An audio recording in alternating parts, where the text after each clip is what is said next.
तो गाइस हम आज आपके लिए एक नया चैलेंज लेकर आए हैं। ये 3 बच्चे बैठे हुए हैं, मेरे बेटे हसन बैठा हुआ है और फजील बैठा हुआ है और एहसन बैठा हुआ है। तो आज मैं आपके लिए एक चैलेंज लेकर आया हूँ।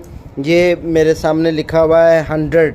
हमने इसके अंदर से 3 स्टिक्स जो है वो मूव करके दूसरी जगह पर रखनी है और लिखा जाएगा कैट।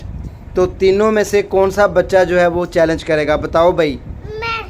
पक्की बात है, कर लोगे आप? सबसे छोटे हो, देख लेना।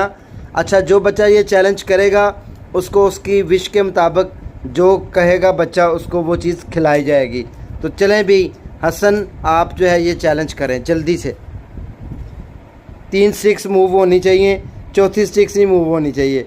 वाह, ज़बरदस्त क्लैपिंग होनी चाहिए भाई हसन के लिए। अब बताएं आपने क्या खाना है, बताओ जल्दी से।